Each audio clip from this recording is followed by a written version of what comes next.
ಎಲ್ಲರಿಗೂ ನಮಸ್ಕಾರಗಳು. ಸಾಕ್ಷಿ ಕಿಚನ್ ಚಾನಲ್ಗೆ ಸ್ವಾಗತ. ನಾನಿವತ್ತು ಸಿಂಪಲ್ ಆಗಿ ಈವ್ನಿಂಗ್ ಸ್ನಾಕ್ಸ್ ರೆಸಿಪಿ ತೋರಿಸ್ತಾ ಇದ್ದೀನಿ. ಏನು ಅಂದ್ರೆ ಬ್ರೆಡ್ ಆಮ್ಲೆಟ್ ರೆಸಿಪಿ. ತುಂಬಾ ಚೆನ್ನಾಗಿರುತ್ತೆ ಈ ಬ್ರೆಡ್ ಆಮ್ಲೆಟ್ ರೆಸಿಪಿ. ಮಾತ್ರ ಒಂದ್ಸರಿನಾದ್ರು ನೀವು ಮನೆಯಲ್ಲಿ ಟ್ರೈ ಮಾಡಿ. ಹಾಗೆ ಈ ಬೆಂಗಳೂರಲ್ಲಿ ಇವಾಗ ವೆದರ್ ಚೆನ್ನಾಗಿಲ್ಲ ಅಂತ ಟೈಮಲ್ಲಿ ಈ ತರ ಬ್ರೆಡ್ ಆಮ್ಲೆಟ್ ಮಾಡ್ಕೊತೀನಿ. ತುಂಬಾ ರುಚಿಯಾಗಿರುತ್ತೆ. ಹಾಗಿದ್ರೆ ಬನ್ನಿ, ತಡ ಮಾಡ್ದೇನೆ ಈ ರೆಸಿಪಿ ಯಾವ ತರ ಮಾಡೋದು ಅಂತ ತೋರಿಸ್ಕೊಡ್ತೀನಿ.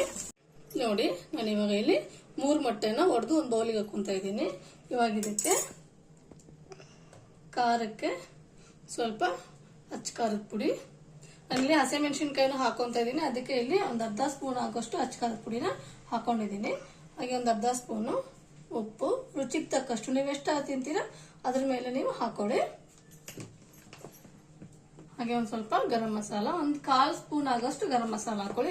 ನಾವ್ ಇದಕ್ಕೆ ಯಾವುದೇ ಶುಂಠಿ ಬೆಳ್ಳುಳ್ಳಿ ಪೇಸ್ಟ್ ಆಯ್ತು ಅದೇನೋ ಹಾಕೊಂತ ಇಲ್ವಲ್ಲ, ಅದಕ್ಕೋಸ್ಕರ. ಇವಾಗ ಇದನ್ನ ನೀಟಾಗಿ ಬೀಟ್ ಮಾಡ್ಕೊಳ್ಳೋಣ. ನೀವು ಮೊದ್ಲೇನೆ ಬೀಟ್ ಮಾಡಿ ಸಹ ಈ ಅಚ್ಚ ಖಾರದ ಪುಡಿ ಉಪ್ಪು ಅದೆಲ್ಲ ಸೇರಿಸ್ಕೋಬಹುದು, ಇಲ್ಲ ಈ ತರ ಹಾಕೊಂಡು ಸಹ ಬೀಟ್ ನ ಮಾಡ್ಕೋಬಹುದು. ನೀಟಾಗಿ ಬೀಟ್ ಮಾಡ್ಕೊಂತ ಇದ್ದೀನಿ. ನೀವು ಎಷ್ಟು ಬೀಟ್ ಮಾಡ್ತೀರಾ ಅಷ್ಟು ಈ ಬ್ರೆಡ್ ಆಮ್ಲೆಟ್ ಫ್ಲಫಿ ಆಗಿ ಬರುತ್ತೆ, ತುಂಬಾ ಚೆನ್ನಾಗಿ. ನೋಡಿ, ಇವಾಗ ಎಗ್ ನಾನು ನೀಟಾಗಿ ಬೀಟ್ ಮಾಡಿ ಇಟ್ಕೊಂಡಿದ್ದೀನಿ. ಇದಕ್ಕೆ ಇವಾಗ ಈರುಳ್ಳಿ ಹಾಕೊಂತ ಇದ್ದೀನಿ. ನಾನಿಲ್ಲಿ ಒಂದು ದೊಡ್ಡದು ಈರುಳ್ಳಿ ತಗೊಂಡಿದ್ದೀನಿ. ನಿಮ್ಗೆ ಈರುಳ್ಳಿ ಬೇಡ ಅಂದ್ರೆ ನೀವು ಸ್ಕಿಪ್ ಮಾಡ್ಕೊಳ್ಳಿ. ಈರುಳ್ಳಿ ಇದ್ರೇನೆ ಈ ಬ್ರೆಡ್ ಆಮ್ಲೆಟ್ ತುಂಬಾ ರುಚಿ ಕೊಡೋದು. ಹಾಗೆ ಒಂದೇ ಒಂದು ಹಸಿರು ಮೆಣಸಿನ್ಕಾಯಿ ಹಾಕೊಂತ ಇದ್ದೀನಿ. ಹಾಗೆ ಒಂದ್ ಸ್ವಲ್ಪ ಕೊತ್ತಂಬರಿ ಸೊಪ್ಪು. ಈ ನಾರ್ಮಲ್ ನಾವು ಆಮ್ಲೆಟ್ ಯಾವ ತರ ಮಾಡ್ತೀವಿ ಅದೇ ತರನೇ ಈ ಬ್ರೆಡ್ ಆಮ್ಲೆಟ್ ಮಾಡ್ಕೋಬೇಕು, ತುಂಬಾ ಚೆನ್ನಾಗಿರುತ್ತೆ. ಹಾಗೆ ಈ ಬೆಳಗಿನ ಬ್ರೇಕ್ಫಾಸ್ಟ್ ಗೆ, ಸಂಜೆ ಈವ್ನಿಂಗ್ ಗೆ ಮಕ್ಕಳಿಗೆ ಮಾಡ್ಕೊಡ್ಬಹುದು, ಇಲ್ಲ ನಾವು ಸಹ ತಿನ್ಬಹುದು. ಇವತ್ತಿಲ್ಲಿ ಬೆಂಗಳೂರಲ್ಲಿ ತುಂಬಾ ವೆದರ್ ಚೇಂಜ್ ಆಗ್ಬಿಟ್ಟಿದೆ, ಅದಕ್ಕೋಸ್ಕರ ಮನೆಯಲ್ಲೂ ಬ್ರೆಡ್ ಇತ್ತು ಅಂತ ನಾನಿಲ್ಲಿ ಇವತ್ತು ಈವ್ನಿಂಗ್ ಸ್ನಾಕ್ಸ್ ಗೆ ಈ ಬ್ರೆಡ್ ಆಮ್ಲೆಟ್ ನ ಮಾಡ್ಕೊಡ್ತಾ ಇದ್ದೀನಿ ಮಕ್ಕಳಿಗೋಸ್ಕರ. ನೋಡಿದೀನಿ, ಇವಾಗ ಈರುಳ್ಳಿ ಹಾಕೊಂಡು ಸಹ ನೀಟಾಗಿ ಬೀಟ್ ಮಾಡ್ಕೊಂತ ಇದ್ದೀನಿ. ನೋಡಿ, ನಾನಿಲ್ಲಿ ಬ್ರೆಡ್ ತಗೊಂಡಿದ್ದೀನಿ. ಇಲ್ಲಿ ಸುಮಾರಾಗಿ ಒಂದು 6 ಬ್ರೆಡ್ ನ ತಗೊಂಡಿದ್ದೀನಿ.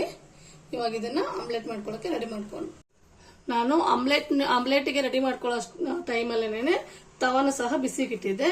ಇವಾಗ ತವಾನು ಸಹ ಬಿಸಿ ಆಗಿದೆ, ಅದಕ್ಕೆ ನೀಟಾಗಿ ಎಣ್ಣೆನ ಅಪ್ಲೈ ಮಾಡ್ಕೊಂತ ಇದ್ದೀನಿ. ನೋಡಿ, ಈ ತರ ಎಣ್ಣೆನ ಅಪ್ಲೈ ಮಾಡ್ಕೋಬೇಕು.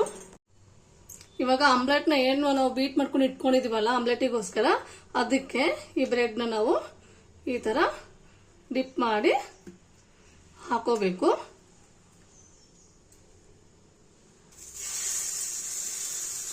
ನಾನಿಲ್ಲಿ ಒಂದೊಂದೇ ಬ್ರೆಡ್ ಆಮ್ಲೆಟ್ ಮಾಡ್ಕೊಂತ ಇದ್ದೀನಿ. ಹಾಗೆ ಈ ತರ ಮೇಲ್ಗಡೆನೂ ಸಹ ನೀವು ಸ್ಪೂನ್ ಸಹಾಯದಿಂದ ಹಾಕೊಳ್ಳಿ. ನೀವಿಲ್ಲ ಫಸ್ಟಿಗೆ ಆಮ್ಲೆಟ್ ಹಾಕ್ಬಿಟ್ಟು ಅದ್ರ ಮೇಲೆ ಬ್ರೆಡ್ ಇಡ್ತೀವಿ ಅಂದ್ರೂ ಪರವಾಗಿಲ್ಲ, ಹಂಗೂ ಸಹ ಮಾಡ್ಕೋಬಹುದು. ಆತರ ಆದ್ರೆ ನಮ್ಗೆ ತಿರ್ಗಿಸ್ಬಿಟ್ಟು ಹಾಕೊಳ್ಳಕ್ಕೆ ಸ್ವಲ್ಪ ಕಷ್ಟ ಆಗುತ್ತೆ. ಅದಕ್ಕೋಸ್ಕರ ನಾನಿಲ್ಲಿ ಒಂದೊಂದೇ ಬ್ರೆಡ್ಗೆ ಈ ತರ ಮಾಡ್ಕೊಂತ ಇದ್ದೀನಿ. ಇದು ಇವಾಗ ಒಂದ್ ಸೈಡ್ ನೀಟಾಗಿ ಬೆಂದ್ಕೋಬೇಕು. ನೋಡಿ, ಇದು ಇವಾಗ ಒಂದ್ ಸೈಡ್ ನೀಟಾಗಿ ಬೆಂದ್ಕೊಂಡಿದೆ, ಯಾವ ತರ ಬಂದಿದೆ ಅಂತ. ಇದು ಇನ್ನೊಂದ್ ಸೈಡ್ ಸಹ ನೀಟಾಗಿ ಬೆಂದ್ಕೋಬೇಕು. ನೋಡಿ, ಇನ್ನೊಂದ್ ಸೈಡ್ ಸಹ ನೀಟಾಗಿ ಫ್ರೈ ಆಗಿದೆ, ಯಾವ ತರ ಕಾಣ್ತಾ ಇದೆ ಅಂತ. ತುಂಬಾ ಚೆನ್ನಾಗಿರುತ್ತೆ, ಈ ತರ ನೀವು ಮಾಡ್ಕೊಡಿ. ಮಕ್ಕಳು ಮಾತ್ರ ತುಂಬಾ ಇಷ್ಟಪಟ್ಟು ತಿಂತಾರೆ ಈ ಬ್ರೆಡ್ ಆಮ್ಲೆಟ್ ನ. ಹಾಗೆ ನಮಗೂ ಏನಾದ್ರೂ ತಿನ್ಬೇಕು ಅಂತ ಅನಿಸ್ತಾ ಇರುತ್ತಲ್ವಾ, ಅಂತ ಟೈಮಲ್ಲಿ ನೀವು ಈ ತರ ಆಮ್ಲೆಟ್ ಬದಲು ಈ ತರ ಬ್ರೆಡ್ ಇದ್ದಾಗ ಬ್ರೆಡ್ ಆಮ್ಲೆಟ್ ಮಾಡ್ಕೊಂಡು ತಿನ್ನಿ, ತುಂಬಾ ಚೆನ್ನಾಗಿರುತ್ತೆ. ಇದು ಇವಾಗ ರೆಡಿ ಆಗಿದೆ, ನಾನು ತೆಗಿತಾ ಇದ್ದೀನಿ. ನೋಡಿ, ಬ್ರೆಡ್ ಆಮ್ಲೆಟ್ ರೆಡಿ ಆಗಿದೆ.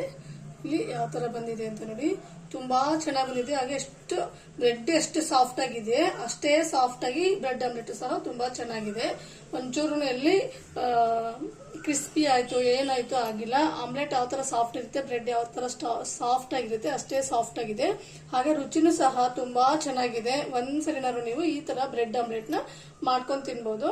ಹಾಗೆ ಮಕ್ಕಳು ಅಷ್ಟೇ ಅಲ್ಲ, ಬ್ಯಾಚುಲರ್ಸ್ ಎಲ್ಲ ಇರ್ತಾರೆ ನೋಡಿ, ಪಾಪ ಈ ಮಳೆ ಟೈಮಲ್ಲಿ ಚಳಿ ಆಗ್ತಾ ಇರುತ್ತಲ್ಲ, ಅಂತ ಟೈಮಲ್ಲಿ ನೀವು ಮನೇಲಿ 4 ಬ್ರೆಡ್ ತಗೊಂಬಂದು ಎರಡು ಮೊಟ್ಟೆ ಇದ್ರೂ ಸಾಕು.